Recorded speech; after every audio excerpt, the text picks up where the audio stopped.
O programa a seguir não é recomendado para menores de 12 anos.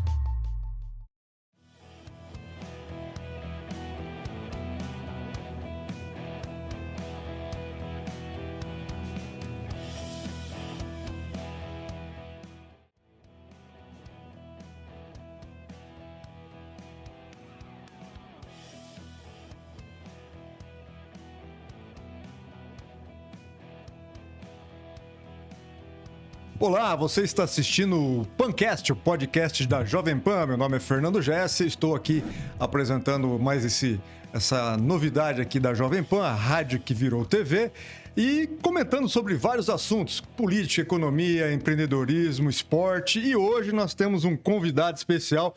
Hoje promete. É um grande amigo meu, uma pessoa que já está comigo, já me acompanha há muito tempo, e eu também o acompanho há muito tempo. Padre Altino Brambila. Eu recomendo que vocês assistam, porque às vezes as pessoas, quando nós falamos de padre, as pessoas acham que todo padre é quadradão, né? Não, esse aqui é moderno, é um padre pra frente, é uma pessoa assim fora de série, grande amigo meu há muito tempo. Tudo bem, Padre Altino?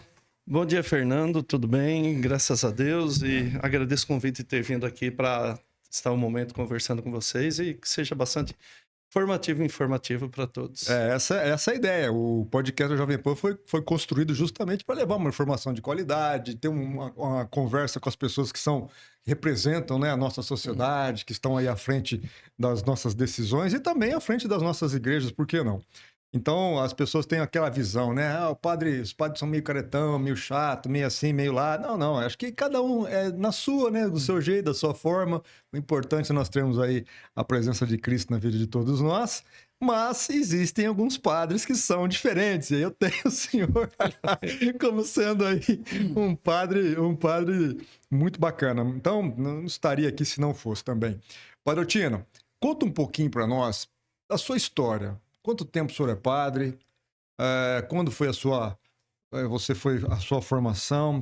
Por que como foi o chamado para a vida cristã? Conta um pouquinho para as pessoas conhecerem um pouquinho mais da sua vida. Olha, Fernando, a minha decisão de seguir a vocação, o meu chamado, ela tem uma base muito forte num antigo sacerdote que passou em Santa Anastácio, o padre Franco Albanese, italiano bravo lá, mas que transformou aquela comunidade e ele investia muito na juventude. Isso deixou em mim também, tanto que quando eu cheguei na atual paróquia, eu estou em Piquerubi, no meio de uma pandemia, eu vi que a juventude não estava indo. E hoje, com vários trabalhos, estamos, graças a Deus, tendo uma participação muito bonita dos jovens na comunidade. E entrei no seminário em 1988, assim, pelo testemunho daquele sacerdote que já é falecido. Aqui em Prudente, né? Aqui em Presidente Prudente, em 1988, depois 89 em Marília, onde fizemos no seminário a Faculdade de Filosofia, Teologia. Foi ordenado no dia 23 de agosto de 1996, portanto, esse ano completo 28 anos 28 anos de sacerdócio. E na verdade, é uma coisa interessante, né? Vocês entram no seminário jovens, 12, 13 anos, porque é o ensino médio que vocês fazem, depois... Presidente Prudente começa, a pessoa pode entrar no primeiro ano do ensino médio. Embora hoje em dia a gente está procurando... trabalhar mais vocações um pouco mais adultas, com mais experiência, né? Para poder seguir um chamado bem mais consciente e convicto daquilo que ele deseja. Isso. E aqui em Presidente Prudente, você passou pela Mãe da Igreja, depois foi para Santa Rita e agora está em Piquerubi. Mãe da Igreja, Santa Rita em Prudente. Mas, assim, a minha história foi essa. A primeira paróquia, Mãe da Igreja e Emilianópolis. Depois, Álvares Machado, Parque dos Pinheiros, com uma experiência fora do comum, maravilhosa. Lá é bacana. Que eu carrego muito saudade daquela comunidade até hoje. Depois, voltei para Mãe da Igreja, segunda vez. Daí, fui para Tarabai, e a paróquia de Tarabai era Tarabai, Narandiba, São Dovalino, Estrela do Norte, Distrito de Itororó, e mais 10 comunidades, entre assentamentos, acampamentos e tudo mais. Depois de Tarabai, voltei para a Mãe da Igreja, terceira vez. O retorno. O retorno. Tanto quando o bispo me falou, eu assustei, porque 3 vezes na mesma paróquia é meio difícil. É difícil, né? Eu nunca vi isso, não. Uma paróquia boa pro senhor ir, não deixa essa parte, depois nós conversamos. Mas eu estou intuindo o que você queria dizer. Depois da Mãe da Igreja, eu ia para Nossa Senhora Aparecida de Teodoro Sampaio. Aí o bispo mudou o plano, me mandou para Santa Rita. Da Santa Rita havia a possibilidade de eu ir para outras 2 paróquias, que depois, no fim, ele mudou de ideia, e eu terminei indo em Piquerubi, graças a Deus. Existe uma diferença, Padre Altino. Por exemplo, tem padres que não gostam de comunidades. Vou citar um caso. A Maristela. Uhum. A Maristela e a Paróquia Mendes de Praga e outras, nós temos outras. Vou citar essas duas, lógico, mas tem mais. Nós temos aí um vucu-vucu, digamos assim, bem maior. São paróquias, comunidades bem ativas, com festa, com evento, com instituições, com acampamento, com um negócio assim. E tem padre que gosta disso. Questão de acampamento, encontros de casais. Mas tem padre que não é muito... sabe, é aquele negócio, né? Cada um na sua.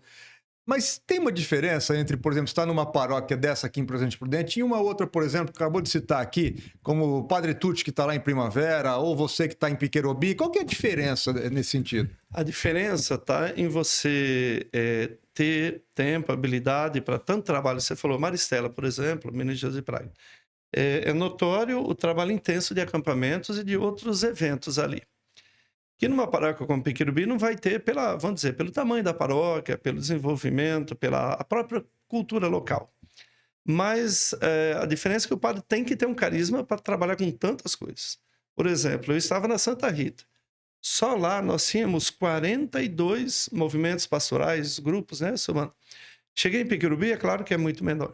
Então, qual é a diferença? O padre tem que gostar de toda essa movimentação, né, de trabalhar com tudo isso. Tem padres que têm outras linhas de trabalhos mais sociais, outros mais formativos. Então, o padre que vai numa paróquia dessa, ele tem que gostar desse tipo de coisa. Mas, assim, o que tem que ser característico num padre, eu vejo assim, acolhimento, né? Disposição em sair da secretaria da paróquia, do âmbito litúrgico e na vida do povo. Contar só um exemplo. Por exemplo, eu cheguei em Piquerubi numa situação complicada, no meio de pandemia, e quase tudo muito parado, tanto na vida civil quanto na igreja. E logo de cara eu percebi que a gente precisava ter um contato com as outras autoridades da cidade, sejam religiosas ou civis, e precisávamos trabalhar com a juventude, que eu falei, cadê os jovens dessa paróquia? É claro que um alicerce muito forte de uma paróquia, né, Padre Altino? São os idosos, tá ali, mas se você não coloca o jovem, quem vai dar a continuidade e o prosseguimento de tudo isso? E você tem que colocar no coração deles o gosto de ser uma comunidade. Então eu fui conseguir fazer uma reunião, tomar um bom cafezinho com os pastores da Congregação Cristã, da Batista, que são as duas maiores expressões. E graças a Deus estabelecemos uns laços muito legais. Por exemplo, ontem chegou o segundo carregamento de pedra. Nós estamos lá com 60 mil quilos de pedra para colocar o piso na igreja de Piquerubi. Oh, legal. Trabalho fabuloso. Tudo. E quem é que cedeu maquinário e funcionário para transportar isso para nós? O dono de uma empresa lá que é da congregação, sem cobrar hora de funcionário, sem cobrar combustível, nada. E temos trabalhado assim com a prefeita também, que tem exercido um trabalho maravilhoso. E aí, depois de um ano conhecendo, entendendo a comunidade, vamos tentar trabalhar esses jovens. Fizemos o primeiro acampamento de Piquerubi, que foi um FAC, o ano passado. Esse ano já fizemos o João, e essa galerinha está assim, muito bacana na comunidade, tentando interagir, aprendendo coisas. Então, a gente... esse trabalho, o padre ele tem que ter o carisma de ser acolhedor, trabalhar, olhar para o futuro da comunidade e ser um pastor vivendo para a comunidade. Claro que paróquias como essa que citamos têm muito mais trabalho, muito mais envolvimento. Mas eu digo que tem 3 pontos que onde a gente olha tem trabalho. Sítio, você vai lá, tem sempre alguma coisa. Cozinha, olhou para a cozinha, tem serviço. E paróquia. Então, seja grande ou pequena, talvez eu não tenha, não sei, 60, 70 acampamentos como a Maristela tem lá. É um só no ano. A gente tem doente, a gente tem família que precisa ser visitada, a gente tem os laços de estabelecer na comunidade. Então, a gente nunca para. Eu, quando estava aqui em Prudente, eu lecionava aqui no seminário. E filosofia, teologia, mas principalmente a aula de história. E no primeiro encontro, eu falava assim, olha, gente, vocês desejam ser padre. O padre tem 4 coisas na vida dele que ele tem que gostar de fazer muito. Quais são, padre? Primeiro, rezar. Não, rezar é fácil, delícia, alegria. Segundo, o padre tem que gostar muito de estudar, porque se ele não estuda, ele não se atualiza, ele não consegue dialogar com o mundo. Eu não preciso aceitar tudo que o mundo coloca, porque tem coisas que não é compatível à minha fé, à minha vida, à minha doutrina. Mas eu tenho que saber dialogar para caminhar. Depois, o padre tem que gostar de trabalhar. Imagina, Fernando não para que ele trabalha. Não vou atender, não quero... Ele tem o direito do seu descanso, mas ele tem que gostar de trabalhar. E quarto, eu falei, tem que gostar de gente. Se você não gostarem de gente, faz as malinhas de vocês, Vaza. volta para casa, vaza, some daqui, que não é o teu lugar aqui. E isso a gente vive em toda a comunidade. É o que nós falamos, né? Cada padre tem a sua virtude. Por exemplo, o Padre Tucci, eu cito o Padre Tucci, dentro da Maristela, tempo que ele estava lá, eventos, trabalhou bastante. O senhor à frente da Santa Rita, Piquerobi agora, também trabalha bastante nessa parte de eventos, junto com a comunidade. Um caso, por exemplo, Padre Jerônimo. O Padre Jerônimo é um excelente empreendedor. Já construiu várias igrejas, vem construindo. Padre Humberto lá também, em Santo Expedito. Então, cada padre tem sua virtude. E tem padre que não tem virtude para nada. Nem batina deveria estar usando mais. Mas tudo bem, essas questões aí, acho que cada um depende de cada um. Agora, o grande detalhe hoje, o Padre Altino, nós temos algumas situações que nós estamos vivendo um momento muito conturbado do mundo. Nós estamos com guerra na Ucrânia, estamos com guerra... Parece que agora até as questões ligadas a assassinatos em massa, genocídio, ficou meio que seletiva. Então nós acusamos o Israel de ser genocida, mas esquecemos que lá na Ucrânia está acontecendo a mesma coisa, mas por interesses políticos. Agora seletivamos a questão do genocídio no mundo. E foi levantada uma questão, principalmente agora por uma fala do ex-presidente com relação ao Hamas, que Israel vinha... É lógico, ninguém aqui está defendendo guerra, ninguém está defendendo morte. É extremamente necessário que aqueles conflitos terminem, acabem. Ninguém gosta daquilo ali. Mas nós precisamos ter um pouco de bom senso. E na última manifestação que aconteceu no domingo, do dia 25, algumas questões foram levantadas e surgiu um grande, vamos dizer assim, para nós que acompanhamos a fé cristã, entendemos as questões da Bíblia, os ensinamentos, a parte histórica, divina, contextual, que existe na Bíblia, parece que houve uma confusão generalizada. Chegou ao ponto de uma pessoa, não, eu estou aqui defendendo Israel porque lá todo mundo é cristão. Aí eu vi essa senhora. Na verdade, foram várias pessoas que falaram, estou citando só o caso dela. O ato em si, pró-Israel, eu acho que válido por conta de tudo que aconteceu, mas eu acho que, na minha opinião, o mais importante nós lutarmos para acabar com o conflito. E a coisa seja normalizada. Eu sou até a favor daquela faixa de Gaza deixar de existir, pega aquele povo ali, junta na Palestina, cria o estado deles lá, resolvam aquele problema, porque um país cortado no meio por um outro que é conflitante, fica uma situação complicada. Eu queria perguntar aqui, eu queria que o senhor fizesse uma cronologia, porque vocês, como estudam teologia, vocês têm o conhecimento histórico da coisa. Como que surgiu as vertentes do cristianismo, do islamismo, do judaísmo, para que as pessoas consigam entender essa muvucaiada toda que aconteceu naquela região, que hoje, infelizmente, é um dos grandes motivos pelos grandes conflitos que nós temos ali no Oriente Médio. Rapaz do céu, isso aqui teria que ser uma aula de horas. O senhor se vira aí nos 30 aí. Olha, é ali que o pessoal tá vendo. Tá aqui, ó. Aqui na minha frente. Gente, vamos tentar aqui. Bom, tudo começou com um senhor chamado Hammurabi. Que ele lá... Ele foi o responsável, então. Ele é o culpado de tudo isso daí. Por quê? O culpado foi ele. Por volta do pouquinho depois do ano 2000, 1850, antes de Cristo, quando Hammurabi criou aquele famoso código de lá, e da lei, bom, foi um negócio legal, porque é uma legislação criando princípios democráticos, né, leis, Estado de Direito e tal. Mas, com certas atitudes, ele provocou um êxodo muito grande, sobretudo daqueles que eram pastores, que não se adequaram a essa forma, vamos dizer, da cidade de viver, influenciando a vida do campo. E dentro desse êxodo muito grande, um deles foi Abraão, que ele foi para a terra que nós vamos chamar de Canaã. Não confundir com Caná, que é uma cidade. E o pessoal sempre faz uma confusão ali. Abraão vai para lá, atrás de um sonho, de uma promessa de Deus. Aí entra a questão da nossa fé, né? Sim. Deus ele promete, com 80 anos, que ele ia ser pai de uma grande nação. E isso vai se consumar daí 20 anos depois, com 100 anos mais ou menos, quando Abraão tinha. Mas o que aconteceu? Quando ele chega na terra ali, que nós vamos chamar hoje, onde é o Estado de Israel, mas naquela época não tinha esse nome, era uma terra de nômades, de beduínos, de pastores. Ele chega lá e, em busca da promessa de Deus, e o filho que não vinha, ele teve uma ideia brilhante, que a gente sempre tenta adaptar as coisas de Deus, né? Ele teve um filho com a escrava, Agar, ao qual ele chamou de Ismael.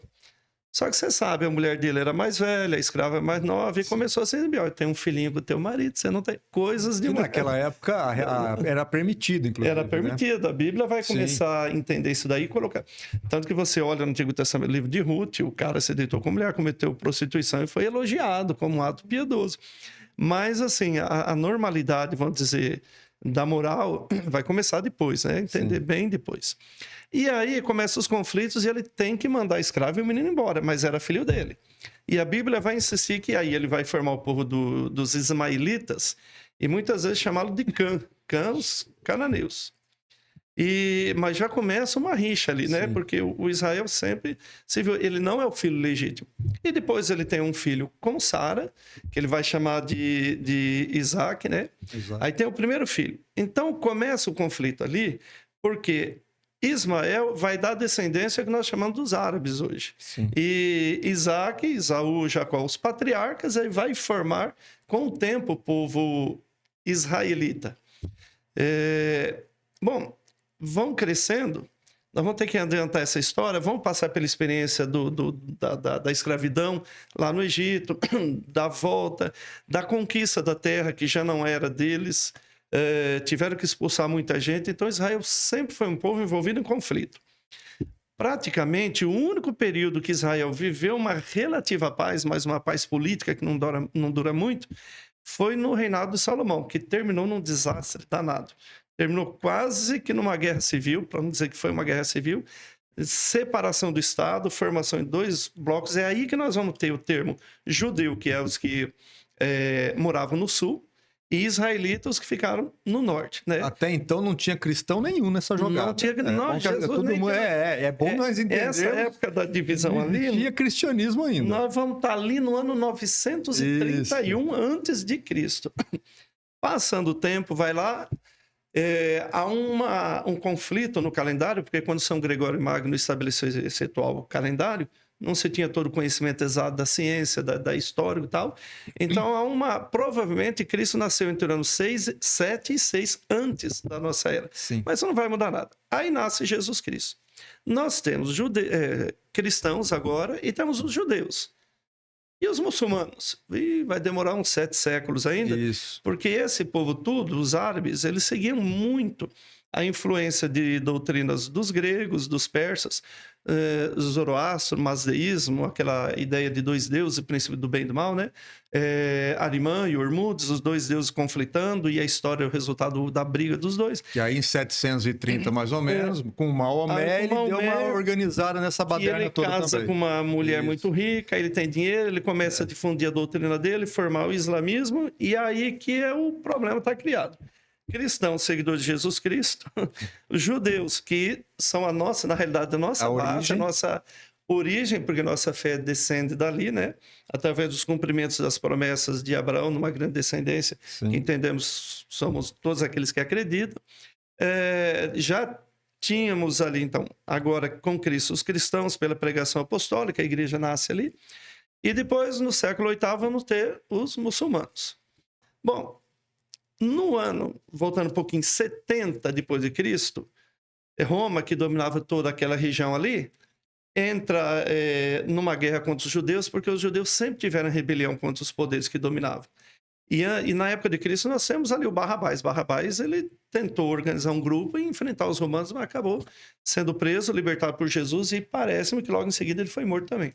E sempre houve movimentos de Só lembrando que os romanos, naquela época, também tinham suas crenças particulares envolvendo, era mais um fator ali no meio daquela bagunça toda. Porque os romanos foram muito espertos. Antes deles, todos os impérios que dominavam, como foi Babilônia, Pérsia, Grécia, eles tentavam destruir a religião dos dominados. Você pega lá no livro dos Macabeus, quando os gregos foram lá dominar, eles impuseram a religião deles. Os romanos tiveram uma grande sacada. Para que proibir eles de Fica adorar na os deuses? sua aí. Fica na sua, adore o seu Deus. Se quiser, pode adorar o nosso também. Nós vamos adorar o de vocês. De Eles bobinho criam não tinha nada, né? nada. A chamada Pax Romana, que era um instrumento de dominação, ele considerava o sincretismo porque é bom, respeita a liberdade. Não cria conflito. Não cria conflito, mas assim, se submeta a nós. Mas no ano 70 houve a chamada Guerra Judaica, quando Roma vem cansado de tanta rebelião, porque a chamada província da Judéia, que é o nome que os romanos davam ali à região de onde é Israel, sempre foi um conflito e dava problema. Eles invadiram Jerusalém, aquela história de Massado, que nós sabemos que houve suicídio coletivo, e eles põem fim em tudo isso daí. E depois, no ano 130 e alguma coisa que eu não lembro exatamente, Roma acaba expulsando todos os judeus dos seus territórios. Então acontece, vamos tomar como base o ano da guerra, que foi 70. Do ano 70 até 1946, judeus estavam dispersos pelo mundo inteiro. O sofrimento deles, o genocídio judaico, que foi a fala infeliz do Lula, comparando Israel a um criador de genocídio. Não tinha cabimento nenhum. É uma coisa fora da casinha. Fora da casinha. Eu acho que ele tinha, naquela hora, tomado aquele remedinho que vem numa garrafa assim, de 1 litro, que ele não tomar, e acho que a língua ficou solta e ele falou besteira. Aí, Israel entende ali, depois da Segunda Guerra, que eles nunca seriam nada se eles não tivessem um país, um lugar. país e um estado. E aquele êxodo deles para a terra palestina e tentar morar, Que foi um acordo que aconteceu dentro da ONU, dentro da ONU, com a criação do Estado, no dia... Peraí, eu anotei aqui, 14 de agosto, deixa eu lembrar aqui. Foi no dia 14... Foi 1960 Tô tentando lembrar aqui. e alguma coisa, se não me fala. 1948. Ó, dia 14 de maio logo de depois 48. da guerra. 14 de maio de 48. Foi a criação do Estado de Israel na ONU. Então é um país criado por uma autoridade mundial. Sim, reconhecido. Só que tem um problema, tinha gente lá. E o duro que se cria um Estado e não se resolve todos os conflitos que advêm. E os palestinos, e de onde vem esse termo palestino? Tem gente já que falou, Jesus era palestino. O termo palestino foi dado aos romanos quando ali no 2º século, expulsando todos os judeus de lá, colonizou com outros povos ali a província da Judéia. Então expulsa os judeus, mas e aqui? Trouxe outros povos e para dar um nome à religião e apagar a memória judaica, deu o nome de Palestina, né? Que é uma variação do termo filisteu, que eram os primitivos habitantes ali. Então, ali, quando se cria o Estado de Israel, não se resolve um conflito de outros habitantes que estavam ali, que nós vamos chamá-los ali os palestinos hoje, né? E aí, o conflito é maior porque a gente sabe que os palestinos não estão só ali na faixa de Gaza. Por exemplo, você vai lá para Israel, tem cidades que só tem palestino. Por exemplo, Belém. Que é a questão da Jordânia também. Isso. Depois, Jericó. São palestinos que estão ali, só que a convivência é diferente. Se um judeu entrar em Belém, os palestinos matam ele. Tanto quando eu fui lá, a nossa guia não foi. Nós só foi sozinho. Em Jericó, eles já podem ir, eles fiquem quietinhos, não se manifestem, Jerusalém, que é uma coisa que eu falei lá. Falei, gente, eu não consigo entender como vocês vivem aqui. E uma senhora judia falou, padre, nem nós entendemos. Porque você está num bairro, é judeu. Está no bairro do lado, é palestino. Só um detalhezinho. É setorizado. Só um detalhezinho, desculpa cortá-lo, mas acho que é importante nós citarmos isso aqui. Nós tivemos um período ali, Padre Altino, quando nós tínhamos as 12 tribos de Israel. Isso. Davi, inclusive das 12 mesmo, só 2 que ficaram. Que foi um tempo que ainda existia uma certa divisão territorial, com a presença de Davi ali. E o grande conflito, o grande problema do caldeirão que tem ali em Israel é que, na verdade, como o islamismo, através de Maomé, ele vem quase 700 anos depois de Cristo, o que é que eles tinham que se meter em Israel, um lugar onde nós temos a Igreja da Natividade, aqui onde nós temos supostamente onde Cristo foi... nasceu. Nasceu. Se não foi ali, foi por ali. Nós temos ali onde Cristo morreu, Santo Sepulcro. E aí, o que aconteceu? O Maomé, que de bobo também não tinha nada, fez o seguinte, por dominação, né? E nós temos isso histórico, inclusive na época das cruzadas, que foram tentando reverter todo aquele problema que existia lá, foi lá e colocou a mesquita, olha, essa mesquita, por ação divina, que nada, Maomé era um cara que não dá, não vou nem entrar nessa questão aqui. Para mim, ele foi um excelente marqueteiro. Ele pegou tudo de Jesus Cristo e falou: olha, esse é o cara, eu vou tentar fazer alguma coisa parecida. Só que, infelizmente, onde Jesus Cristo usava o amor, a palavra e a sabedoria, ele usava a faca, o tiro, o revólver, sabe lá Deus mais o que ele tinha lá na época disponível para ele.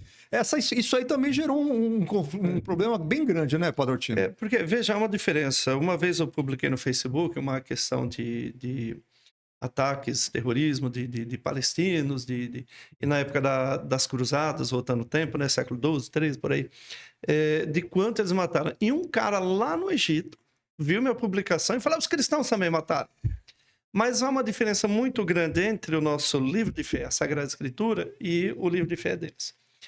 O livro de fé deles prevê a jihad, autoriza uma guerra santa. Uma guerra santa. A Bíblia não. A Bíblia não. Então, quando nós fizemos, não foi por uma questão de esse fé. termo jihad é muito conhecido, as pessoas nem sabem o que é. O que é? Levante armado. É uma guerra santa para exterminar o inimigo. Quem é o inimigo? Todo aquele que não é igual eu. Todo aquele que não pensa igual eu. E não sei se posso falar isso, se não puder, depois vocês não cortem. Não, aqui não. É do jeitinho que a esquerda pensa. Tem que ser do jeitinho deles. Sim. Se não for, pancada ali em cima. Isso pode então, falar. misericórdia. Aí, o que acontece? O livro deles autoriza e até incentiva muitas vezes. A Sagrada Escritura para nós não. Mas o Antigo Testamento. Não, a plenitude veio no Novo. Sim. E ali já não existe mais a guerra contra o inimigo, mas ame o teu inimigo. Perdoe o teu adversário. Então esses conflitos nascem ali. E Israel está vivendo esse conflito agora por essa disputa de território e a tentativa de um grupo se impor. E que não vai ser resolvido enquanto não se criar um Estado palestino. Mas, ao que dizem, ao que parece, eles não querem, porque uma vez que cria, eles vão ter que se manter e depender, e a região lá não tem nada, areia, são totalmente deserto. dependentes de Israel. Inclusive, os grandes líderes lá do Hamas e deles lá não moram lá, moram fora, e estão financiando isso tudo de fora. Você falou também, um parênteses aqui da guerra da Ucrânia, sabe que tem um padre brasileiro aqui de Álvares Machado, padre Lucas, conheço ele desde um menininho, peguei aquele menino no colo, quando celebrava lá. E de vez em quando conseguimos falar lá, porque às vezes tem corte de energia, eles estão celebrando a missa no porão da igreja. Ainda se morre gente lá na Ucrânia. Outro dia ele falou para mim: padre, tem cadáveres apodrecendo na rua, os cachorros comendo e não podemos sepultar. Às vezes não temos combustível, ele ficou sem combustível. Ele não tinha como atender todos os lugares, ele não tinha celular. Lá não tem um monte de coisa. Né? Então estão vivendo numa penúria, estão no meio de uma guerra intensa ainda. Só como você falou, ela foi esquecida porque agora a moda, né? A moda é lá, o problema de Israel. Eu não sei nem se é a moda, é o interesse do nosso governo em ter uma postura, inclusive foi criticado no mundo inteiro, porque justamente comparar o holocausto que está acontecendo lá, devido às proporções lógicas, são pessoas, são seres humanos, e ninguém quer ver ninguém morrendo, é um verdadeiro absurdo. Nas duas situações, né? Tanto que aqui, ninguém está defendendo o que cada um faz ali. Mas Israel acaba se defendendo, um dia mais jogar na minha cara, mas foi lá e jogou bomba no hospital. O celeiro de munição de armamento dele está embaixo do hospital. Agora, o que fazer? Vamos falar, gente, vamos tirar... Bom, é guerra. Não estou justificando, pelo amor de Deus, ninguém entenda isso, porque morreram pessoas que não tinham nada a ver. E quem morre é a população civil, que não está nem concordando com isso. Eu acho a questão da empatia, né, padre? A partir do momento que as pessoas estão defendendo, tudo bem, então vamos fazer um exercício de empatia? Vamos para o outro lado. O que você achar? O que o senhor acharia de, no meio de um evento cultural, sortear a sua filha sequestrada, levada para lá, com certeza dificilmente voltará viva. Ter o seu pai ou a sua mãe que moram lá nos kibbutz, não vou nem discutir se aquilo lá é certo ou não, mas acho que nada justifica isso, entrar lá e matar todos. Como que Israel vai tratar de uma coisa dessa? Então, o problema é assim, a precedência do negócio já começou totalmente errada. Agora, você defender um país... Na verdade é um país, é um território que joga 3.000 mísseis, que só sabe de onde sai, porque aquele míssil ninguém sabe onde cai. Todo dia na cabeça dos israelenses do outro lado, do lado de lá. E aí, como é que fica? Então, eu lembro quando há muitos anos atrás, eu era seminarista ainda, Israel fez um muro em volta de Belém. Vai imaginar, o pessoal às vezes não entende. Jerusalém e Belém. Jerusalém como Prudente e Belém ali em Álvares Machado. Sim, é muito perto. É do lado. E ali virou um ponto onde os terroristas lá... de várias denominações jogavam mísseis em Jerusalém. E Israel foi lá e botou um muro. Tá prendendo. Mas Israel estava se defendendo. Ele fez só um muro. Falou, vocês não mandem mais mísseis para cá. E hoje essa guerra aí começou da mesma maneira. Alguém foi e atacou de uma forma violenta, desumana. Eu tenho um vídeo aqui de um cara lá, judeu, que os terroristas lá pegaram. Um segurou um braço, outro pisou no peito dele, puxou aqui. E ele começa a cortar. O cara tá consciente, tá vivo. consciente. Os gritos de horror e dor dele só para a hora que corta a garganta, né? E ele até o fim de arrancar a cabeça dele e chutar ela. Ora, Padre Altino, Sem contar coisas uma coisa piores. que eu sempre questiono, nós respeitamos todas as religiões, não importa se é o islamismo, se é os protestantes, os judeus, o judaísmo, Budismo, religiões africanas. de matrizes afrodescendentes aí, de africanas, nós respeitamos todos. Agora, uma coisa, nós temos que é uma observação minha. O islamismo é uma religião complicada. Por que eu penso dessa forma? Surgiu aquele negócio que, olha, você é o seguinte, eu vou defender o Islã, eu vou encher você de dinamite, você vai lá, explode, mata todo mundo, fica tranquilo que lá no paraíso tem 7 virgens te esperando. 70. 70? Já aumentou então? 70. Eu não sei onde que eles arrumam tanto. Não sei como é que funciona esse negócio aí, esse esquema deles aí de ter tanta virgem no tal do paraíso deles lá. Então, o que eu vejo é o seguinte... Quem é o líder? Hoje nós temos gostemos ou não, o Papa Francisco é uma coisa que eu sempre questiono, falo muito a respeito disso. Questões particulares do padre, do Papa, se ele é comunista, se ele é de ordem, se ele gosta disso, ou gosta daquilo, problemas particulares dele, é dele, não temos que comentar nada disso. O que ele faz com a assinatura do Vaticano, aí já são outros 500, porque nós somos católicos. E no islamismo, no Islã, eu percebo o seguinte, quem é que comanda aquela baderna toda deles lá? Porque não tem lógica uma coisa dessa. Como que você vai buscar a salvação se você se veste de dinamite, de bomba e vai lá matar outra que não tem nada a ver com o rolo? Não, esse é o problema. Eles não têm uma autoridade central. E o Islã, ele está muito dividido. Sunitas, xiitas, nem sei tantos nomes que eles têm. E cada grupo ainda são subdivididos entre eles. E aí são magnatas de petróleo, de diamante, de tantas outras riquezas, que financiam esses grupos aí, criando esse terrorismo. Então, pensar quem que vamos responsabilizar, quem vamos recorrer, porque eles não têm uma autoridade centralizada. Então, conforme a cabeça, conforme o país, é um pensamento desde o Estado Islâmico, que é profundamente terrorista, a gente sabe, o Hamas e outros tantos. E cada um tem um ponto. Hoje nós temos o cristianismo dividido em muitas seitas, muitas religiões. Você falou de respeito. Eu falei, cheguei em Piquerubi, procurei logo contato, nos relacionamos muito bem, respeitando. E qual foi, assim, resumidamente, a conversa que eu tive com os pastores, fora questões pessoais, né, da religião? Eu falava assim, olha, pastor, nós sabemos, e não tem como ser diferente, que nossas doutrinas não vão se afinar. Sim. Não tem como. E é certamente que o senhor, numa escola bíblica dominical, e ali numa catequese, numa pregação, nós vamos falar assuntos que vai contra o outro. Mas nós podemos fazer isso sem agredir o outro. Quando eu for falar de Nossa Senhora, eu posso falar isso sem agredir. Eu vou falar, os protestantes, evangélicos não gostam, não aceitam, mas eu não posso dizer, olha, quem não acredita em Nossa Senhora, na virgindade, vai tudo para o inferno. Não é assim que a gente age. Né? Senão a gente começa a criar uma guerra aqui também, uma guerra santa contra todo divergimos mundo. nos conceitos, mas convergimos no interesse em comum, que é a salvação, né? Caminhos diferentes e queremos chegar a tudo no mesmo ponto. A gente não aceita a doutrina deles, eles não aceitam a nossa, não tem jeito. Mas assim, vivemos na mesma sociedade, vamos criar um laço de respeito. E olha, isso fez um bem muito grande para a cidade, porque aqueles que são responsáveis por ideias diferentes dentro de uma mesma caminhada, se eles estão se respeitando, o resto tem que ser respeitado também, né? Mas, Padre Altino, nós percebemos que dentro do Brasil, as pessoas que seguem o Islã, a cabeça deles é totalmente diferente daqueles malucos lá. Aqui ninguém pensa em colocar bomba, jogar bomba, matar, conquistar. Eu acho que o Brasil tem uma possibilidade muito grande de dar um exemplo de como que a religião deve ser tratada. Então, tem porque... Você imagina, com tanta divisão aqui no Brasil, bom, na década de 80 nós tínhamos mais de 10 mil denominações de igrejas cristãs. Hoje deve ter triplicado isso daí, porque falta tanto nome que ali em Santa Catarina abriram uma igreja, a Igreja do Cuspe de Jesus. Já não tem mais nome, então eles apelam, né? Cada lugar assim. E por aí vai. Igreja do Cuspe de Jesus. Cuspiu na areia. Na areia para fazer a coisa, né? Por aí vai. Mas, no entanto, a gente não tem uma guerra santa. Tem, assim, discussões, tem um padre mais exagerado que briga lá, o outro pastor. Mas são fatos, assim, não tão frequentes.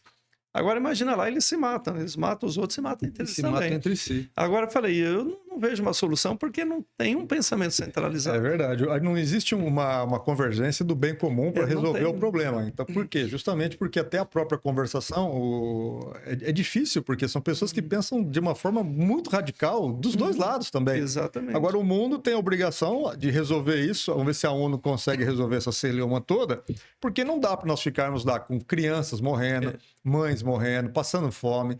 Aquilo ali realmente dói muito nós vermos aquele tipo de cena, mas é algo assim que o mundo precisa resolver.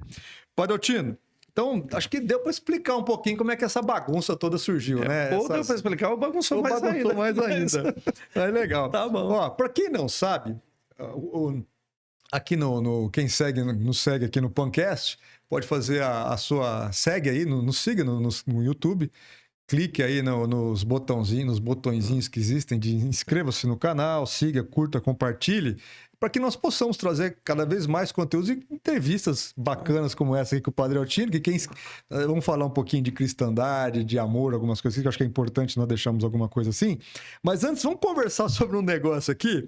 Bom, para quem não sabe, eu e Padre Altino somos protagonistas em manifestações, onde ele com a sua troller, né? E eu pendurado no estribo da troller dele, fizemos ali quase 2h30, ele dirigindo, eu ali nas manifestações. Padre Altino, em prol contra a corrupção e outras coisas mais, né? O Padre Altino é uma pessoa...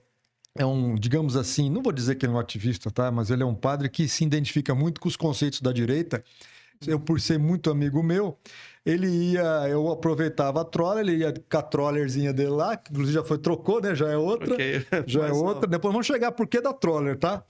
E nós fizemos em uma determinada oportunidade, Padre Altino, nessas 2h30 que nós tivemos ali, mostrando eu com o celular ligado num Facebook, nós chegamos a ter 5.000 pessoas nos assistindo ao vivo naquela manifestação. Acho que brigaram comigo, porque, deixa eu contar, não sei se você sabe. Na época eu era pároco aqui na Santa Rita, e estava comigo o seminarista Renan lá. Falei, Renan, vai ter uma manifestação, vamos lá? Ah, vamos lá. Só que eu falei, dessa vez eu quero ir quietinho no serviço. Aí tava lá no meio da carreata, de repente alguém pede carona, que esse indivíduo tá ligado. Eu que vos falo. E aí foi lá, né? E eu quietinho dirigindo. De repente ele me pega o celular assim, olha, e tô aqui acompanhando no carro do meu amigo Padre. Eu falei, morre agora esse Fernando. Eu fiquei famoso lá nesse negócio aquele dia. São questões assim. É o que eu falo, a vida particular de um padre, tem gente que critica, mas o padre bebe. Ué, é ser humano como qualquer outro para beber? Não pode Só que não pode fazer coisa errada. Exatamente. Né? Inclusive, vou pular essa parte de novo. O que acontece? São questões assim de identificação. Padre Tucci, por exemplo. O Padre Tucci é um padre de direita. É um padre que tem uma postura de direita firme ali também, com seus conceitos. Nós não apoiamos. Nós somos de direita, mas nós não apoiamos coisa errada. Nós somos que assim, tem que entender uma coisa. Nós não somos, assim, uma direita, tal, em vez de uma pessoa. Porque às vezes fala, ele é direita, ele é fulano de tal. Não, de forma alguma. Inclusive é errado dizer isso. Viu? Porque são pessoas... Hoje eu admiro e eu gosto de ver muito um pessoal jovem que está lá dentro do Congresso. E eu tiro o chapéu para eles, a coragem, eles brigam pela coisa, né? Então, talvez com uma meia-culpa aqui, sabe que tanto Tucci quanto eu já fomos militantes do outro lado, né? Sim, ó. De usar uma boininha. Para quem não sabe, eu sou sobrinho de Dom Maurício, arcebispo emérito, aliás, arcebispo de Botucatu. Entendeu? Da nossa província. E o meu tio também era a mesma coisa. Hoje ele fala, não, calma lá, eu dei a chance, fez besteira, tô fora. Pois é, eu fui formado na escola dele. Então, isso. Meu professor, mesmo. Diretor espiritual e reitor de seminário. Então a gente teve ali, mas chega uma hora que peraí, isso aqui não tá certo. Não é esse o caminho. A coisa está indo para um caos, não pode ser aí. E aí a gente pensa e vê que tem soluções no outro lado que são muito mais plausíveis, muito mais humanos, muito mais corretos, tem possibilidade de uma esperança. Porque se o outro lado ali, a esquerda, apresenta, são projetos que você vê, não tem uma esperança, uma possibilidade. Há um discurso falacioso, mas que não te aponta uma esperança para o futuro. É truncado ali naquele momento. Então, Nós que temos aí somos pessoas alinhadas mais com a direita, é importante nós deixarmos muito claro. Existem pessoas, existem vertentes na direita que defendem pessoas. isso. Nós, por exemplo, eu estou dentro da direita que defende princípios, projetos, conceitos.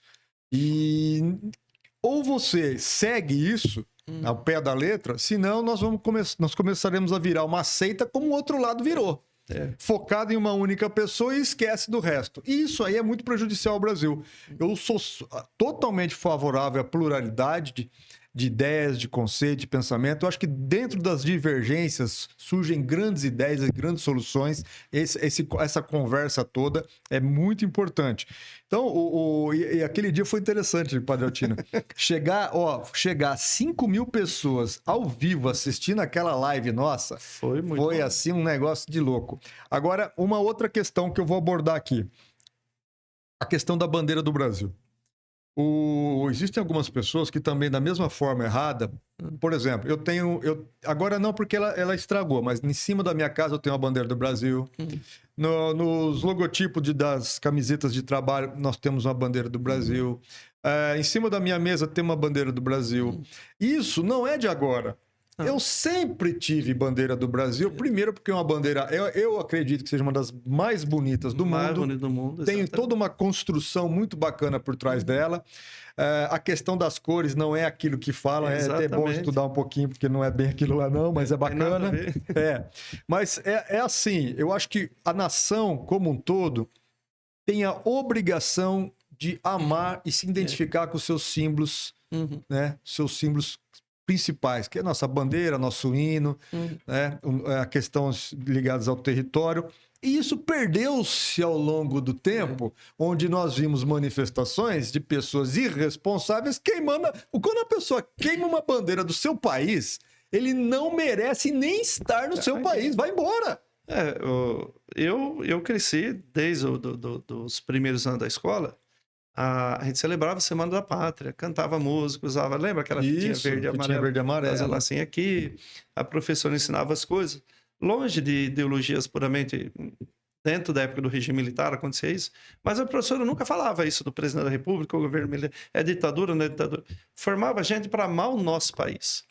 Então, quando eu vou e pergunto do nosso país, eu falo muito bem os problemas que tem, né? Eu lembro um dia... Ninguém militava dentro de escola. Não era isso daí. Era um amor à nossa terra. Porque se eu não amo onde eu vivo, Acabou. Para onde que eu vou? Então, vai para onde gosta mais, né? É a mesma coisa hoje dentro do cristianismo, né? A tanto pessoa que eu falei, fala que é cristão, mas não pratica ali. É difícil, eu sei que é difícil esses conceitos. Agora, o Padre Altino, uma coisa que é muito interessante, justamente por conta disso que você tem o carro que tem, um trollerzinho. Que ano que é aquele troller que o senhor tem hoje? 2015. 2015. E o senhor comprou esse carro por uma finalidade específica. Parece que o senhor é meio... O senhor gosta de umas viagenzinhas aí de vez em quando, né? Mas alguém vai falar, nossa, o padre fala lá, simplicidade, tá? E um carro daquele é um carro caro, Jéssica. Mas eu falar aqui publicamente a primeira vez. Bom, mas pelo menos o senhor tem um carro e não tem 7 terrenos ou 7 propriedades, né? Não, tem um sitinho lá que foi meu pai e minha mãe que passaram fome trabalhando para comprar e nenhum dos irmãos quis vender ainda. E mantemos ainda o sítio, né? Parte herança do meu avô e parte trabalho muito duro do meu pai e da minha mãe. Que eu sempre falei para minha mãe, isso aqui é da senhora. Mas o que aconteceu? Desde seminarista, teve uma família aqui de Presidente Prudente que gostava muito de mim. Não dizer o nome deles, mas aqui, se você ficar aqui de frente para a catedral, tem aquele prédio lá à direita, 6º andar, o pessoal morava ali. E inclusive a senhora que morava ali falava que era muito parecido com o filho dela, que era deixa eu ver, coronel da Polícia Militar, aposentado. E aí esse pessoal sempre me ajudou muito. Então, eu mesmo não teria dinheiro para comprar um carro desse. Então, veio uns 80%. Que foi assim, comprando um carro, foi melhorando, ele sempre ajudando, até que depois ela faleceu. Mas já tinha um carrinho bom e com os dinheirinho guardado, consegui comprar aqui. É o único bem que o senhor tem hoje é o carro? Só ele. O sítio, Que, inclusive, já estive lá, eu sei que é da sua família. São os 5 irmãos. Mas que, inclusive, esse carro não está no meu nome. Eu coloquei o nome da igreja, que eu falei, Dom Benedito. Calma lá, deixa eu entender uma coisa aqui. O senhor segue muito o conceito de um padre que passou na Santa Rita, chamado Monsenhor Miguel. E a gente tem muita ideia parecida. Monsenhor Miguel. Isso. Por que nós que temos... Eu tenho uma vida religiosa desde que eu me conheço por gente, que meu pai é muito ligado à Igreja Católica, eu acabei seguindo desde lá de trás de Padre João Salgari, Padre Silvio, Padre Aurélio, Padre Tucci, a padraiada toda. Eu sempre convivi no meio de padres. O senhor tem um único bem comprado, que é um carro, e como um bom senhor Miguel também, que ganhava algumas coisas, passava tudo no nome da igreja. Porque interessante, né? Eu posso morrer, porque a gente anda muito nas estradas. O senhor é o padre que ainda cuida das ovelhas, porque tem padre que está mais preocupado com o pasto, né? Ouve-se dizer, né? Problema. Eu já ouvi essa frase aí, né? Mercenários preocupados com o pasto. Isso é uma ferida muito grande na igreja. Mas vamos deixar essa parte de lado, que isso aí eu vejo que o Papa Francisco, antes da gente sair, uma vez ele falou uma coisa que eu achei muito bonita, e eu também ensinava isso para os seminaristas, na época que trabalhei na formação. Ele falou que o povo devia amar o sacerdote, o pastor, e se ele tivesse seus pecados, deveria perdoar. Mas Francisco dizia que 2 pecados do padre o povo não devia perdoar. Primeiro é quando o padre maltrata o povo, e o pastor não deve maltratar a ovelha, deve curar. Sim. E do Monsenhor Miguel, uma vez eu ouvi uma frase, falei, Altino, na igreja nós temos que encontrar saída para tudo. A gente nunca pode chegar um fiel lá com um problema, uma situação, e a gente falar, teu caso não tem jeito, não dá. Eu já vi padre acabar com um casamento de pessoas, viu? Então, isso é o amigo meu, o pastor que fere a ovelha. Então, pode ser que a resposta, a solução que você dá não seja o que a pessoa queira, mas você tem que apresentar. Às vezes as pessoas chegam lá, problema de segunda união, posso comungar ou não posso comungar? O padre não é autoridade para resolver isso. Então, seria muito fácil falar, não, Deus perdoa, ama, pode comungar. Eu acho que Deus não vai mandar para o inferno se ele fizer isso daí e tal. Mas tem outros caminhos. Vamos ver nulidade matrimonial. Eu sempre ajudo. Não é minha função, mas eu monto o processo. Por exemplo, uma vez o senhor a questão me da pediu, doutrina, né? eu montei o processo e eu via, não é nulo esse casamento. Mas aí você vai instigando, eu fiz uma determinada pergunta que foi crucial. Por que exatamente você casou com ela? Vocês se amavam? Ele falou, não. Nós casamos para sair de casa. Pronto, bingo. Aí foi o que o tribunal achou lá. Então, eu acredito que a gente tem que sempre ajudar as pessoas, sempre ajudar a encontrar um caminho. E o outro pecado que o Papa Francisco falou que a comunidade não deve perdoar no padre é quando ele é apegado... Essa câmera que está me filmando, né? Essa aí. Quando ele é apegado demais a isso daqui. A dinheiro. Por quando ele é apegado demais ao dinheiro, sinal que ele é apegado demais ao carro, à casa... A passeios custeados pela própria paróquia, não as suas despesas, e uma vida luxuosa que o padre tem que ter conforto, dignidade, mas não precisa viver como um rei, um príncipe ali. Então, quando o padre é pegado demais ao dinheiro, ele é pegado de menos à pessoa. Porque não é normal, né? A gente tem umas questões que nós levantamos. O padre tem sete imóveis, anda com uma bolsinha da Louis Vuitton de 12 mil reais. Tem um carro que é do último ano, modelo, porque tem que ficar boizinho. Eu acho que aí perdeu. Não. E fora os problemas, fora questões pessoais. É aquele negócio, o padre tem que ser um cara bacana? Tem. Eu acho que o cara ele tem que ser uma pessoa agradável dentro da comunidade. Se for um cara chato, arrogante, prepotente, maltrata as pessoas, não pode ser padre, ô Parotinho. Você vê, e você pode ser simpático. Eu falei, eu não posso falar dos outros, porque às vezes tem coisa que ficam... eu fico sabendo através de vocês leigos que descobrem e falam. Mas, por exemplo, eu falei, nós tivemos acampamentos lá porque é um trabalho junto com a juventude. E teve um reencontro que 2 jovens lá chegaram lá na frente da casa paroquial, porque o salão é do lado, e eu vi que eles estavam assim meio com vergonha, mas queriam pedir alguma coisa. Entrei na conversa. Aí os 2 falaram, padre, a gente queria pedir uma coisa para o senhor. Eu falei, o quê? A gente queria saber como é que é a casa do padre. Porque às vezes o pessoal acha que... É um palácio. Se for lá em Picurubi, vai ver que não é uma casa que precisa de reforma, mas nós estamos em construções, depois tem capelas para reformar. Eu não vou mexer na casa do padre. Dá para morar, tá tranquilo, né? E aí fui lá, mostrei a biblioteca, ficaram encantados com os livros, mas o que brilhou nos olhos deles, na hora que passou na cozinha, eles viram o tanto de cuia de tereré que eu tenho lá e de chimarrão. Eu gosto de tomar o tereré. Nossa, e eles gostam, é direto. Até ontem à tarde, padre, vamos tomar um tereré amanhã. Sentamos lá na área da casa paroquial, tomamos tereré, cumprimento quem vai passando. E com isso vai alegrando. Com pouca coisa, você pode ser simpático, alegre e estar no meio da comunidade. Mas e aí? Vamos voltar, vamos parar de enrolar aqui. O negócio do troller. Por que é que o senhor faz com esse... Eu sei, né? Mas a sociedade aqui também... O senhor tem um hobby. Virou praticamente quase que um hobby, né? Uma vontade, um gosto. Viajar. Viajar com ele. Mas viajar pra onde? Aqui do lado? Não, aqui dentro do país, já viajei muito ali para Barra do Garças, que tem amigo lá. Em janeiro de 2022, viajamos para o Nordeste, aqui até o Maranhão, pelo litoral, depois voltando pelo interiorzão. Janeiro de 2019 foi a maior viagem. Quer dizer, essa para o Nordeste foi maior, mas assim, de sair do país. Mas a mais louca não foi essa.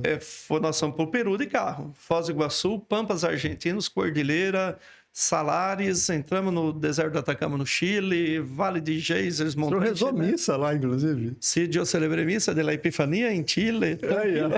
Foi muito gostoso. Eu atendi confissões. Celebrei missas de corpo presente por aí, né? E nós chegamos até Cusco, no Peru. De lá, pegamos o trem até Machu Picchu e voltamos pelo Acre. Rapaz, essa viagem foi... Foram 2 vezes o senhor foi lá para aquele lado, eu fui para o Peru 3 vezes. As 2 primeiras vezes de avião, né? Agora, eu estava indo o ano passado, mas houve um problema lá na Cordilheira, perdi o passaporte e tive que voltar. E só um detalhezinho, a peculiaridade. O senhor sempre, quando vai para essas viagens, o senhor leva um negócio com o senhor, né? O senhor leva uma... Posso pode abrir. Ou essa daqui ou uma outra, mas dá uma olhada que ela está toda... deixa eu passar um pouquinho para cá. Pode abrir, pode mostrar lá, ó, pode abrir lá, ó, Bruno. Põe aquela câmera de lá para mostrar lá, ó. Dá uma olhada que coisa linda que é essa bandeira. Essa aqui eu ganhei do Fernando quando ele foi para uma competição na Austrália. Eu fui disputar um campeonato mundial de aeromodelismo na Austrália e eu fiz questão que todas as confederações mundiais de aeromodelismo assinassem essa bandeira para trazer para o senhor. E está aqui até na Rússia, de todo canto. Mas eu fiquei muito feliz. Essa bandeira aqui para mim, e eu sempre agradeci ele, que ela para mim é uma alegria, um presente maravilhoso. Isso aí foi um presente de coração que eu dei para o Padre Altino, porque é o seguinte, nós tivemos um problema aqui em Prudente, nós tivemos a nossa pista destruída, eu não tinha onde treinar para ir para o campeonato, e eu conversei com o Padre Altino disponibilizou aquele campo de futebol que tem lá no seminário. Então eu treinava ali, condições precárias, porque... Se eu errasse o lugar onde eu estava, eu enterrava o avião na árvore. Que ali o espaço é pequeno. O espaço é pequeno, mas dava. E parece que eu trouxe outra flâmula aí também. Antes de mostrar essa, deixa eu contar uma coisa. Pode contar. Domingo passado, eu fiz um batizado lá em Piquirubi, porque a mulher foi me procurar, né? E falou, padre, mas não pode ser no Zé marcado, porque meu marido, ele é atleta e ele vai estar aqui. Eu não tenho dificuldade de marcar datas assim sempre. Se a pessoa tem uma possibilidade, um problema, nós marcamos. Aí, quando eu fui ver, o filho era do Bruno, jogador de Santo André, que é de Piquirubi. E 2 semanas antes, ele marcou um gol contra a gente. Aí chegou lá e... o senhor tem um problema, né? O senhor tem um probleminha aí de... Nem todo mundo é perfeito, né, Padre Altino? Depende da ótica. Aí eu olhei e falei, quem que é o Bruno aqui, o pai da criança, do Benjamin? E como se eu não soubesse, falou, sou eu. E eu olhei para ele, balancei a cabeça assim, falei, escuta aqui. Como é que você teve coragem de marcar um gol? Jesus na cruz. Olha que quando vai abrir aqui. Olha que coisa mais... Deixa eu... Como é que você teve coragem de marcar um gol? Meu Deus do céu. Meu Deus do céu. Aí eu tava indo tão bem. Eu caí na risada e falei, não, meu filho, mas sou tranquilo. Eu brinco muito, Fernando, mas eu brinco muito, Fernando, mas eu não sou... Eu sou torcedor do Palmeiras de resultado. A pessoa fala, Fernando, você briga. Assim, não. Eu tenho algumas questões que não dá para brigar. Uma delas é esporte. Eu acho que nós temos que elevar o nível. Nós fizemos até na política, nós tivemos aqui, sentado comigo, o Tupã, o Dr. Mauro, teremos o Sato, junto com o Edmar, que é do PT. Aquele negócio, nós temos que elevar o nível das nossas questões de religião, de esporte, política. Não dá para o Brasil ser um país ficar nessa mediocridade. Por falar em política, eu queria fazer uma pergunta também. Pode falar. Eu morei aqui em Prudente muito tempo, agora moro em Piquerubi, numa cidade pequena, diga-se passagem, muito bem cuidada, nós estamos lá muito bem, graças a Deus. Mas eu vim aqui... Prudente está trabalhando para transformar a cidade numa floresta amazônica, tá? Em favor? Isso que está acontecendo aqui, não. Segundo reza a lenda aí, existem ações para começar a dar... Tá melhorando, tá melhorando. Assim, Prudente vem passando por um problema muito sério. A gente tem, quando a oportunidade, conversado com o prefeito, pedido a ele para dar uma melhorada. Prudente ficou muito isolado, tanto do governo estadual quanto do governo federal. Nós não temos uma representatividade política, só aquele assistencialismo aqui e ali e tal. E esquecemos de um importante detalhe, Padre Otino. A cidade precisa desenvolver e não só crescer. Então para isso... tem que vir trabalho para cidade. Inclusive, eu estou participando de algumas reuniões, estaremos inclusive com ministros de um trabalho, de um desenvolvimento, de projetos que nós apresentaremos a eles, justamente para poder reverter um pouquinho essa questão toda. Mas é aquele negócio. Prudente precisa mudar de rumo, politicamente. Não dá para nós termos o que nós temos hoje. O conjunto da obra é muito, muito ruim. Isso reflete na cidade. Não é nada construído agora. É uma coisa que foi construída ao longo de anos. Tem que ter um projeto de futuro, porque o que acontece? A gente percebe, ela absorve cidades pequenas, a juventude vem para cá que tem maior possibilidade de emprego. Nós temos muito turismo e ela tem que desenvolver questão de trabalho, de formação de uma sociedade mais ativa. Assim. É isso aí. Bom, vamos encerrar aqui a nossa... O Padre Otino deve ter os seus compromissos. Padre Otino, eu acredito o seguinte... Justamente nesses momentos que nós podemos conversar com pessoas que têm um discernimento, uma sabedoria, uma inteligência muito grande, nós poderíamos conversar aqui durante pelo menos mais umas 2 horas. Eu nem falei nada aqui, que eu até brinco, né? Que o senhor é o nosso Carmelengo aqui de Presidente Prudente, né? Porque não é mais, né? Pediu afastamento. Pedi assim, mas o bispo me ligou e pediu encarecidamente que eu organizasse a missa do Santos Óleos da quarta-feira santa. E estou organizando, vou fazer, mas a hora que ele deu a bênção final, encerrou essa eu função. falo Carmelengo, que é uma alusão o Carmelengo daquele filme, que o Carmelengo queria tomar o pó do Papa. Isso, mas na verdade aqui é Anjos e Demônios. Na verdade, a sua função é outra. Eu sou... Tem vários nomes, mas o cerimoniário, eu organizo as grandes celebrações litúrgicas da diocese, né? Mas já há muito tempo que eu tenho insistido com o bispo, porque esse ano... A organização da Missa dos Santos Óleos vai ser de número 34. Quer dizer, 34 anos. Eu falo, não pode uma pessoa ficar tanto tempo numa função assim. Tem que colocar outra. Tem que trocar, mudar, não está certo. Aí aproveitei já umas mudanças que teve aí, entreguei, falei, já que ele não quer dar, eu entreguei. E o senhor humildemente aceite a minha entrega. É legal. Padre Otino, deixa aí então para nós que estamos acompanhando o Pancast aqui no Jovem Pan, deixa uma mensagem, uma mensagem, fica a seu critério aí, para quem está nos assistindo. Olha, a mensagem nesse mundo que nós vivemos de nunca se perder a esperança, Fernando. Eu sei que nós temos conflitos familiares, pessoais, políticos, esportistas, mas o dia que a gente perde a esperança, a gente perde tudo. A esperança é uma força, uma mola poderosa que nos joga para além dos horizontes que nossos olhos conseguem ver. E para viver a esperança, você tem que viver num clima, num estado de comunhão, de alegria, de diálogo. Eu falei isso, eu fiz em Piquerubi isso daí, estou tentando manter com alegria, tanto com as autoridades policiais, autoridades políticas, a nossa prefeita lá, que eu elogio o trabalho dela, vereadores que estão caminhando bem. Tanto que temos vereadores lá que são ministros da igreja, de vez em quando a gente chama para conversar, orientar, sem conversa político-partidárias, mas... Eu falo assim, quando a gente trabalha bem, não é questão de essa pessoa, esse político, a igreja ganhar. É a questão da comunidade ganhar. Nós ganhamos quando cuidamos bem da nossa casa. Então, isso ajuda também a gente a entender que para o futuro não adianta brigar e criar uma guerra civil, como nós vemos. Fala-se muito no país de uma política polarizada, 2 polos. Mas nós criamos isso daí. Se o objetivo fosse um amor à nossa terra, nossa pátria, nossa gente... Tudo convergiria para que tudo fosse feito bem e quem ganhasse fosse o povo, o país, para a gente crescer. Enquanto isso, ficamos com brigas e disputas de poder por pessoas ou por partidos. Mas digo assim, que ninguém nunca perca a esperança de viver, lutem pelas ideias, mas sempre abertos ao diálogo, abertos a entender a compreensão e entendendo que no fim nós não somos uma nação de grupos que brigam, mas somos todos irmãos, membros do mesmo país e nós queremos o melhor para todos. Panotino, muito obrigado pela sua presença aqui no Pancast, o podcast da Jovem Pan. Deu um grande prazer recebê-lo. Eu agradeço de coração também. Acho que foi um momento, você que está aí nos assistindo, foi um momento muito importante, muita coisa, história, questões particulares.